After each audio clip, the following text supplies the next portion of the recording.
Hey, look, I can download a song really. नमस्कार, स्वागत है आप सभी का। मैं हूं आपके साथ। निपट जाओगे बोल के ये धमकी दी है और अतिक्रमण हटाने पहुंचे थे अधिकारी, तो कांग्रेस जिलाध्यक्ष ने धमकी दी है और ये तस्वीरें दिखा रहे हैं जहां अतिक्रमण हटाया जा रहा था और किस तरीके से झड़प हुई है लोगों के बीच में। और पुलिस मौके पर मौजूद थी और सुलझाने की भी कोशिश भी की गई मामले को, जहां पर कांग्रेस जिलाध्यक्ष ने एसडीएम को धमकी तक दे डाली। कांग्रेस के नेता ने कहा कि एक मकान के चक्कर में निपट जाओगे। तो अतिक्रमण हटाने पहुंचे थे अधिकारी और अधिकारियों को कांग्रेस नेता ने धमकी तक दे डाली। कांग्रेस जिलाध्यक्ष ने एसडीएम को कहा कि एक मकान के चक्कर में निपट जाओगे।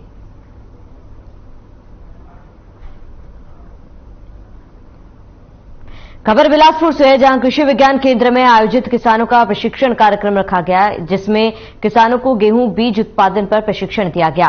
इस 5 दिवसीय प्रशिक्षण कार्यक्रम में दूर दूर से पहुंचे किसानों ने बारीकी से सीखा कि कैसे और किस तरह से गेहूं का उत्पादन लेना है। कार्यक्रम में पहुंचे सीनियर वैज्ञानिक डॉक्टर दिनेश पांडे ने कहा है कि गेहूं का उत्पादन करना, कम पानी में पैदावार करना, विभिन्न विधि और तकनीकों के अलावा सिंचित क्षेत्र में गेहूं का कैसे और किस तरह से फसल लिया जा सकता है, इसके बारे में बारीकी से जानकारी भी दी गई है।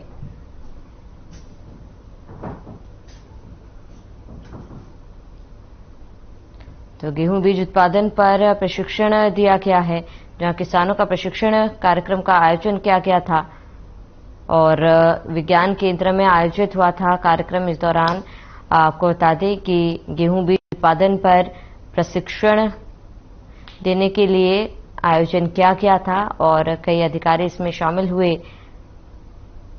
तो विज्ञान केंद्र में आयोजित हुआ कार्यक्रम,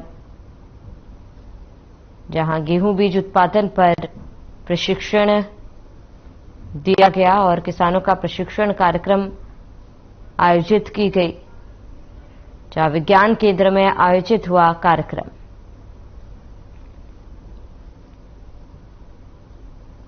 तो गेहूं बीज उत्पादन पर प्रशिक्षण दिया गया है, किसानों का प्रशिक्षण कार्यक्रम आयोजित किया गया और विज्ञान केंद्र में आयोजित हुआ कार्यक्रम। तो गेहूं बीज उत्पादन पर प्रशिक्षण दिया गया है, जहां किसानों का प्रशिक्षण कार्यक्रम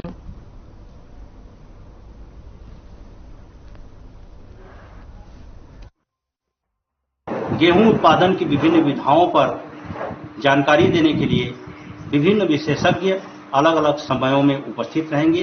गेहूं उत्पादन तकनीक, गेहूं उत्पादन कम पानी में, गेहूं उत्पादन पूर्ण सिंचित अवस्था में, गेहूं को उत्पादन देर से बुनी अवस्था में किस तरह से अधिक उत्पादकता के साथ की जा सकती है, इन विषयों पर बृहद चर्चा के लिए यह 5 दिवसीय गेहूं बीज उत्पादन कार्यक्रम प्रशिक्षण रखा गया है, जिसमें हमारे कृषक बंधु लाभान्वित होंगे।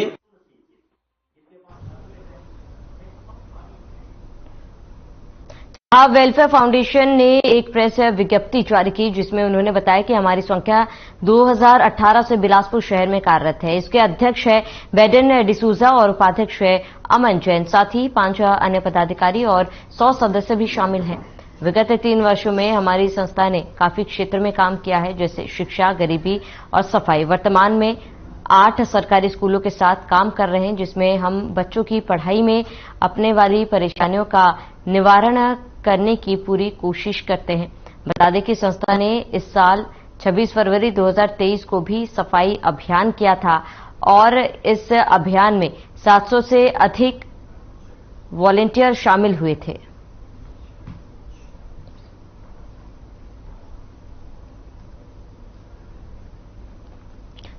तो गरीबों के लिए संस्था काम करती है। ऐसे में बिलासपुर प्रेस क्लब में ख्वाब फाउंडेशन ने अपना प्रेस विज्ञप्ति जारी किया है और 2018 से बिलासपुर शहर में ये फाउंडेशन कार्यरत है और गरीबों के लिए ये संस्था काम करती है। और आज इन्होंने प्रेस क्लब में अपना प्रेस विज्ञप्ति जारी किया है।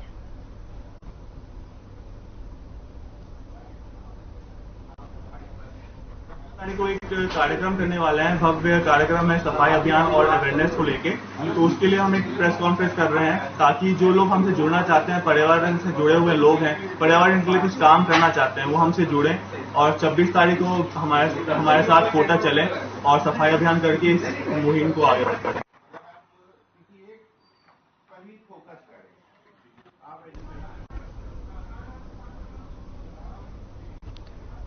तो देश के सबसे बड़े और मशहूर जमीनी सर्कस का साइंस कॉलेज ग्राउंड में भव्य शुभारंभ हुआ। बता दें कि बिलासपुर में सर्कस को मनोरंजन का सर्वोत्तम माध्यम माना जाता है, जिसमें बड़े बूढ़े बच्चे सभी वर्ग के लोग आनंद उठाते हैं।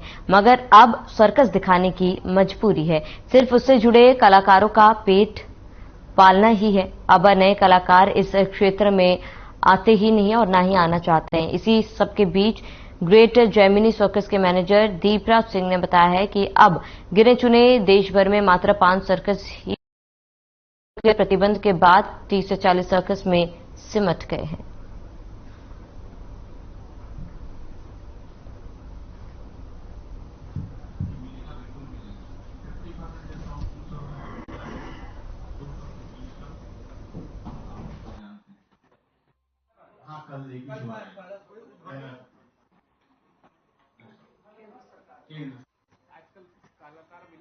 का सबसे बड़ा सर्कस है जेमिनी सर्कस। तो गरियाबंद जिला कांग्रेस भवन में मध्य प्रदेश के पूर्व मुख्यमंत्री पंडित श्यामाचरण स्कूल की जयंती मनाई गई। इस दौरान कांग्रेस ब्लॉक अध्यक्ष हाफिज खान ने कहा है कि स्वर्गीय पंडित श्यामाचरण शुक्ला की जयंती कृषक दिवस के रूप में मनाई जाती है। शुक्ल जी किसान हितैषी थे। उन्होंने कहा कि राज्य के राजनीतिज्ञ श्यामचरण शुक्ल ने अपना राजनीतिक जीवन वर्ष 1942 के भारत छोड़ो आंदोलन से शुरू किया था।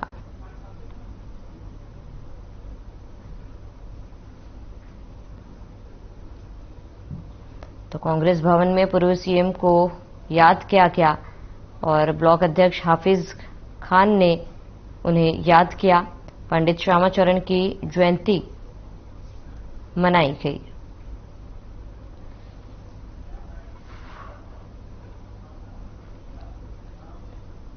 तो सीएम भूपेश बघेल की पहल पर प्रदेश सरकार की महत्वाकांक्षी नरवा, गरुवा, घुरवा, बाड़ी और गोधन न्याय योजना के तहत गौठानों में गोबर से वर्मी कंपोस्ट के साथ ही अन्य सामग्रियों का निर्माण महिला स्व सहायता समूहों के द्वारा किया जा रहा है। गोमूत्र से फसल, कीटनाशक और जीवामृत तैयार किए जा रहे हैं।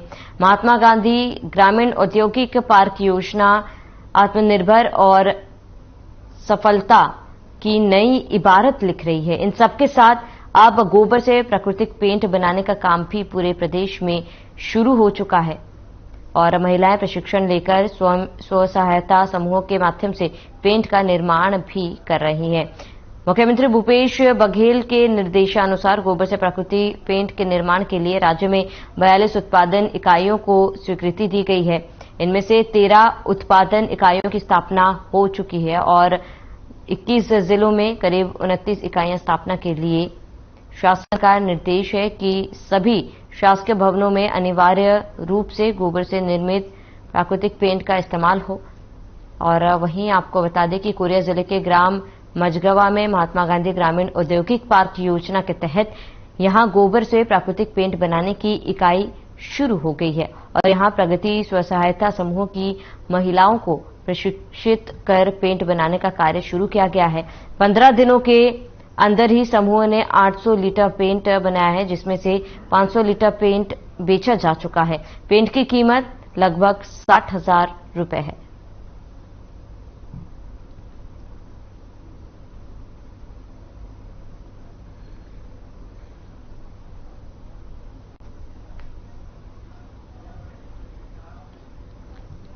बस्तर क्षेत्र के नक्सल प्रभावित सुकमा जिले के जगरगुंडा कैंप में तैनात जवानों के बीच आज पुलिस महानिदेशक अशोक जुनेजा पहुंचे। उन्होंने जवानों का उत्साहवर्धन करते हुए उनके साहस और बहादुरी की प्रशंसा की, साथ ही उनकी समस्याओं की जानकारी ली। डीजीपी ने कहा है कि नक्सलवादियों के विरुद्ध सुरक्षा बलों का अभियान निरंतर जारी रहेगा। साथ ही एडीजी सीआरपीएफ की विपुल कुमार, एडीजी नक्सल अभियान Vivekanand Singh, IGP Bastar range Sundarraj P, IGP CRP PF Saket Singh समेत दूसरे पुलिस अधिकारियों ने जगरगुंडा पहुंचकर मुठभेड़ में शामिल अधिकारी और जवानों से मिलकर पूरी घटना की जानकारी ली है। उच्च अधिकारियों ने नक्सलियों से मुठभेड़ के दौरान मुंह तोड़ जवाब देने पर पुलिस पार्टी की बहादुरी के लिए पूरी टीम की प्रशंसा की।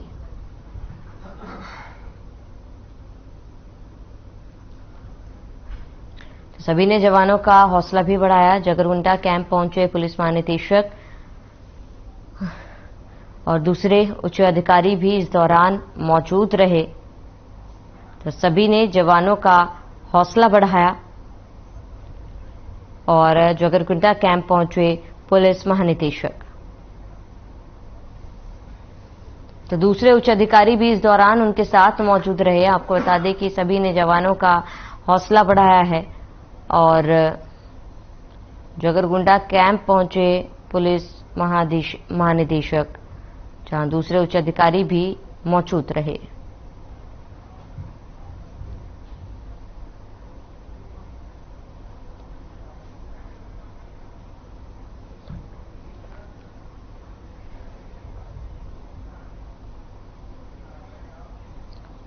वैसे भी रायपुर से बड़ी जानकारी, सीएम भूपेश बघेल का बयान। बड़ी जानकारी अहम खबर आपको बता रहे, ईडी की कार्रवाई पर बोले सीएम भूपेश, हमारे पदाधिकारियों विधायकों पर छापा मारा, अब विभागों पर छापे किए जा रहे हैं। लेबर डिपार्टमेंट से उनका क्या लेना देना है, बड़ी जानकारी आपको बता रहे हैं। वेंडर के घर बिना नोटिस से पहुंचे, महाधिवेशन रोकने की कोई कसर नहीं छोड़ी। बड़ी जानकारी आपको बता रहे हैं इस वक्त की। मनीष सिसोदिया की गिरफ्तारी पर भी बयान दिया है।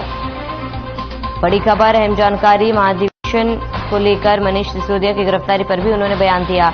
लेबर डिपार्टमेंट से उनका क्या लेना और सीएम भूपेश बघेल का बड़ा बयान सामने आया है। वेंडर के घर बिना नोटिस से पहुंचे हैं, महाधिवेशन रोकने की कोई कसर नहीं छोड़ी। मनीष सिसोदिया की गिरफ्तारी पर भी उन्होंने बयान दिया है। बड़ी जानकारी आपको बता रहे हैं इस वक्त की बड़ी खबर।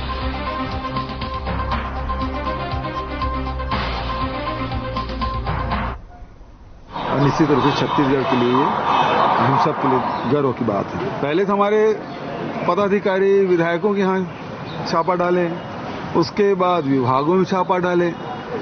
अभी कोल स्कीम कहते हैं भाई, तो लेबर डिपार्टमेंट से क्या लेना देना उनका, लेकिन वहां गए। इन्वायरमेंट का क्या लेना देना, वहां गए। उसके बाद जो वेंडर है उसके घर चले गए, 4 घंटा 5 घंटा बिना, अब पता नहीं कौन था वो ईडी वाले थे या नहीं थे। ईडी वाले होते तो नोटिस दे के जाते, लेकिन बिना नोटिस दिए गए, उसके घर बैठे रहे। मतलब रोकने के लिए कोई कसर नहीं छोड़े थे। तो सब कुछ संपन्न हो गया बढ़िया से। तो छत्तीसगढ़ के सुख शांति के लिए और ये भाजपा वालों को सद्बुद्धि दे, इसके लिए आज विघ्न विनायक, सिद्धि विनायक गणेश जी के दर्शन करने जा रहा हूँ। अब भारतीय जनता पार्टी किस प्रकार से उन्हें सता रही समझना चाहिए। ये उन राज्यों में नहीं जाना चाहिए जहां भारतीय जनता पार्टी के सीधा कांग्रेस टक्कर दे रही है, वो हराने चले जाते हैं। अपने यहाँ तो लड़ाई लड़ रहे हैं, लेकिन दूसरी जगह भारतीय जनता पार्टी मदद करने पहुंच जाते हैं। उनको भी सद्बुद्धि दे। भारतीय जनता पार्टी की जो सेल है ना, अफवाह फैलाओ, वो सक्रिय रहती है। वो गणेश जी को पूरे देश भर में दूध पिला देती है। ये अफवाह फैलाने में बहुत माहिर है। ये हमारे प्रिमिटिव ट्राइब से है, बैगा जनजाति। वो विशेष प्रकार के घास से, फूल के डंठल से वो लोग माला बनाते हैं। और कम से कम भारतीय जनता पार्टी वाले लोगों को रमन सिंह से पूछ लेना चाहिए, उन्हीं गृह जिले का है ये माला के वहीं बनती प्रिमिटिव ट्राइब से। मैं अकबर जी से कहा कि यह सूत की माला से, फूल की माला से तो हम लोग स्वागत करते हैं, लेकिन प्रिमिटिव ट्राइब्स जो बनाते हैं वो माला मंगवा सकते हैं क्या? तो उन्होंने फिर दर्जनों माला लिया है। मैं सबका स्वागत किया, खरगे साहब से लेके सोनिया जी, राहुल जी, सबका स्वागत उसी माला से मैंने किया। जितने भी हमारे स्टीयरिंग कमेटी सदस्य थे उनका भी स्वागत उससे किया। अब बोले वो सोने का, अरे सोने से भी ज्यादा कीमती है ये चीज, दूसरी जगह नहीं मिलेगी। जो हमारे छत्तीसगढ़ के बैगा प्रिमिटिव टाइप से जो बनाते हैं वो दूसरी जगह नहीं मिलेगी। सर, भाजपा आज से गायों के साथ सेल्फी ले रही है और नमो ऐप में डाल रही है। हाँ, उनको कम से कम आरएसएस में भर्ती करना भी शुरू करवा दे। उसमें पदाधिकारी बना दे। कब सरसंघचालक किसी महिला को बनाएंगे, वो भी कर ले थोड़ा सा। सर, क्या महंगाई और बेरोजगारी वाले महिलाओं के साथ भी इनको छूट मिलना चाहिए? आप सलाह बिल्कुल देंगे क्या? बिल्कुल सही सवाल आपने पूछा है। इनको उन महिलाओं के साथ भी सेल्फी लेके डालना चाहिए। Thank you. अब देखो ऐसा है, अब राहुल जी के बारे में जितना अफवाह फैलाना था वो फैला चुके, लेकिन जो उन्होंने भारत जोड़ो यात्रा की है, उसके बाद वो कितना भी ट्रोल करने की कोशिश करेंगे, राहुल जी छवि में कोई फर्क नहीं पड़ेगा। ठीक हुआ है और निश्चित रूप से छत्तीसगढ़ के लिए, हम सब के लिए गर्व की बात है। पहले तो हमारे पदाधिकारी विधायकों के यहाँ छापा डाले, उसके बाद विभागों में छापा डाले।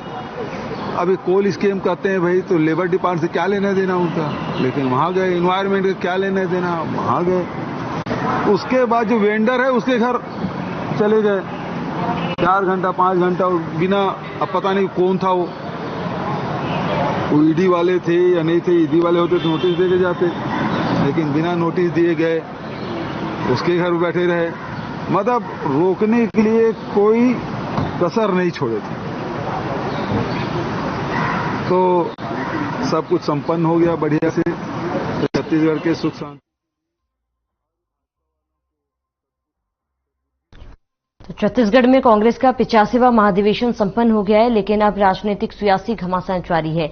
इन सबके बीच राष्ट्रीय नेताओं का स्वागत एक खास माला से किया गया था, जिसे लेकर बयानबाजियां शुरू हो गई है। ऐसे में सीएम भूपेश बघेल ने बीजेपी पर तीखा तंज कसा है। साथ ही उन्होंने माला की सच्चाई भी बताई। कहा कि बीजेपी झूठ बहुत अच्छे से बोल लेती है। बीजेपी के नेताओं को सद्बुद्धि मिले, इसलिए आज महाराष्ट्र सिद्धिविनायक मंदिर के दर्शन करने जा रहा हूं।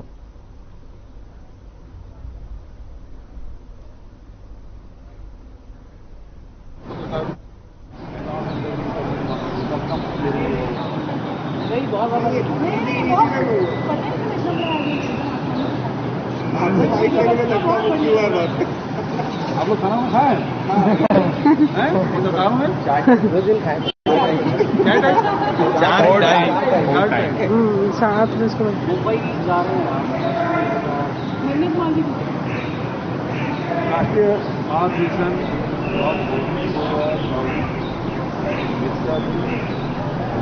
हुआ, सारे हमारे देश के राष्ट्रीय नेता आए थे और सब लोग हिंदी में लेके सभी साथियों को भी।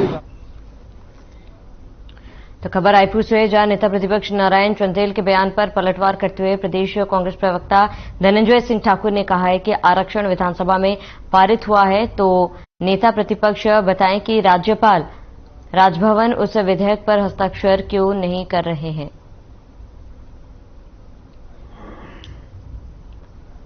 और यही नहीं, उन्होंने कहा है कि नेता प्रतिपक्ष और बीजेपी के नेता राजभवन के पीछे छिपकर आरक्षण को रोकने का षड्यंत्र कर रहे हैं। उन्होंने कहा कि भारतीय जनता पार्टी अत्याचार के लिए जानी जाती है।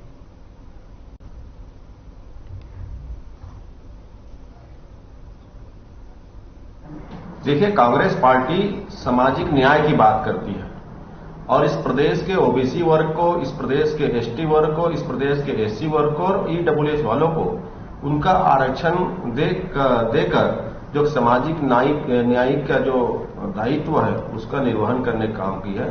अगर 76% आरक्षण विधानसभा पारित हुआ है, वो भूपेश बघेल जी की सरकार के सामाजिक न्याय का परिणाम है। लेकिन नेता प्रतिपक्ष ये बताए कि आखिर राजभवन उस विधेयक पर हस्ताक्षर क्यों नहीं कर रहे। नेता प्रतिपक्ष नारायण चंदेल सहित जो भाजपा के नेता हैं और राजभवन के पीछे छुपकर उस सामाजिक न्याय के लिए बनाई गई 76% आरक्षण बिल को रोकवाने का षड्यंत्र। मुख्यमंत्री बघेल की पहल पर प्रदेश सरकार की महत्वाकांक्षी नरवा, गरुवा, धुरवा और बाड़ी गोधन न्याय योजना के तहत गौठानों में गोबर से वर्मी कंपोस्ट का साथ ही अन्य सामग्रियों का निर्माण महिला स्व सहायता समूह के द्वारा किया जा रहा है। गौमूत्र से फसल कीटनाशक और जीवामृत तैयार किए जा रहे हैं। महात्मा गांधी ग्रामीण औद्योगिक पार्क योजना आत्मनिर्भरता और सफलता की नई इबारत लिख रही है। इन सबके साथ अब गोबर से प्राकृतिक पेंट बनाने का काम भी पूरे प्रदेश में शुरू हो चुका है और महिलाएं प्रशिक्षण लेकर स्व सहायता समूह के माध्यम से पेंट का निर्माण कर रही हैं।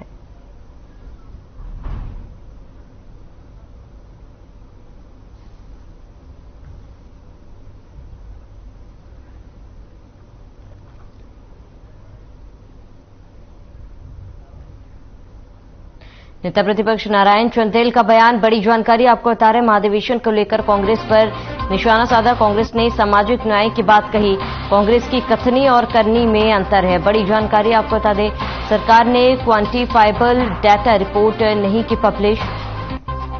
तो बड़ी जानकारी, आरक्षण का आधार ही डाटा की रिपोर्ट है। इस वक्त की बड़ी जानकारी आपको बता दें, नेता प्रतिपक्ष नारायण चंदेल का बड़ा बयान, आरक्षण का आधार ही डाटा की रिपोर्ट है। कांग्रेस ने सामाजिक न्याय की बात कही। कांग्रेस की कथनी और करनी में बहुत अंतर है।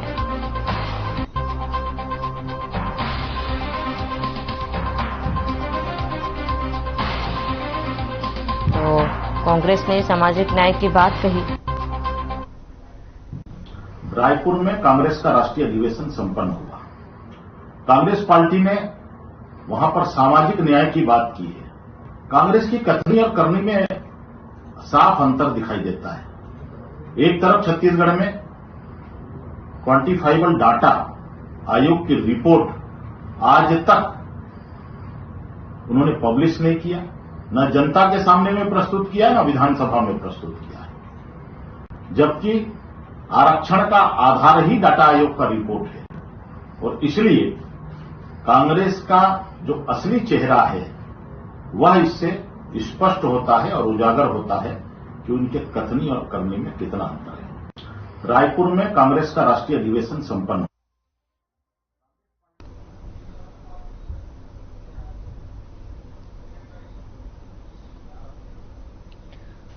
तो रायपुर में कांग्रेस के महाधिवेशन को लेकर बीजेपी के महामंत्री ओपी चौधरी ने निशाना साधा। उन्होंने कहा कि कांग्रेस का अधिवेशन समुद्र मंथन नहीं थी और जो इसमें से अमृत निकलता। 3 दिन के मंथन के बाद भी आखिर झाग ही झाग निकला। उन्होंने कहा है कि कांग्रेस गांधी परिवार से शुरू होकर गांधी परिवार से होते हुए गांधी परिवार पर ही खत्म हो जाता है। तो वहीं ओपी चौधरी ने सोनिया गांधी, मल्लिकार्जुन खड़गे और राहुल गांधी पर भी जमकर निशाना साधा।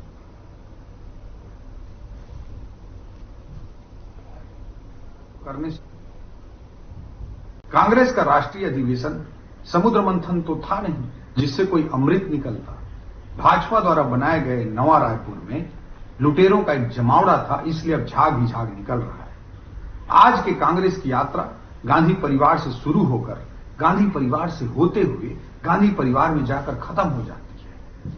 अधिवेशन में निर्णय लिया गया कि जिस राहुल गांधी ने कांग्रेस को 2 बार विपक्ष के लायक तक नहीं छोड़ा, जो राहुल गांधी सीधे जिम्मेदारी लेकर नेतृत्व करने से दूर भागते हैं और केवल रिमोट से कांग्रेस चलाना चाहते हैं, उन्हीं राहुल गांधी के पीछे पीछे कांग्रेस चलेगी।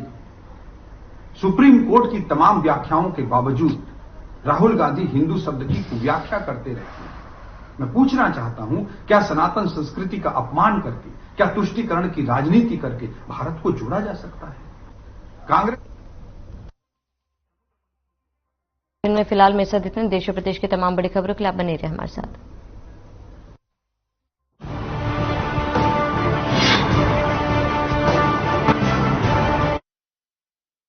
पंजाब है जसप्रीत का ठिकाना, मुंबई है